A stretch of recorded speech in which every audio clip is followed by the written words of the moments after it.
So the big news around the latest Superman movie is that it lost money during its theatrical run, and things might be changing for the DC Universe very soon.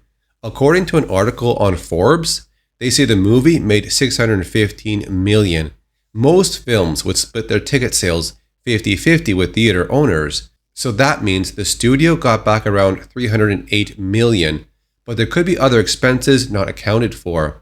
Superman had a production budget of $225 million plus a worldwide marketing budget of $125 million for a total of $350 million spent on the film. So in theaters, it lost money, but it can still make money on the streaming services and merchandise.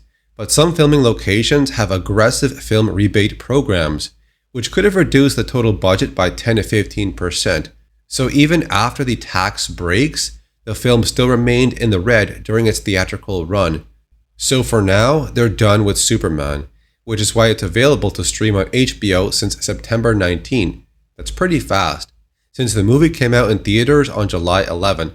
The digital release is also supposed to have extra content, like commentary from director James Gunn, a gag reel, and deleted scenes. There's also a 4K Ultra HD Blu-ray and DVD on September 23rd. The Blu-ray version is said to have other features, like the making of Superman, its characters, and its enduring legacy. This was supposed to be the dawn of a new era, but instead, it was a financial loss. But right now, the studio is focusing on Supergirl and other DCU projects. There's also news that if Paramount buys WBD, Mike DeLuca will be in charge of DC and do a completely new start, and James Gunn will be out. This could be Paramount's new plan, since Superman and Peacemaker Season 2 are not doing so well. So looking at those numbers, Superman failed to connect with international fans, and it made less money in the box office than Man of Steel from 2013. This person is saying they think James Gunn is doing whatever he wants with DC because his days are numbered and he knows it, since he's trying to finish some projects and get those big paychecks before WBD sells.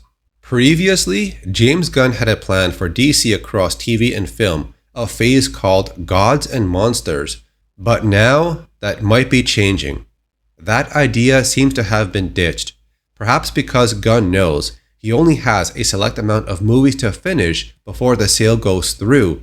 I've also been told the reason why DCU projects have been stalling is because Gunn's interference. The filmmakers want their own vision and not Gunn's.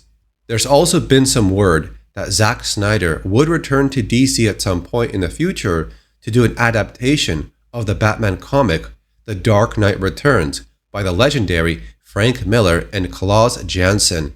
And there's almost no chance to continue the Justice League because everyone has moved on. There was an offer made to Warner Brothers, but they rejected Paramount's first bid and saying the offer is too low. So from there, the offer might get higher. And if and when the sale goes through, James Gunn and his DCU is out. Then another reboot is going to take place.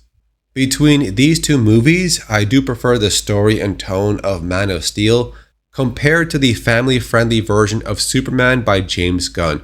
But what about you? Which movie do you prefer? Tell me in the comments. That's it for now on this topic. Thanks for watching. Leave a like on the video, subscribe, and I'll see you later.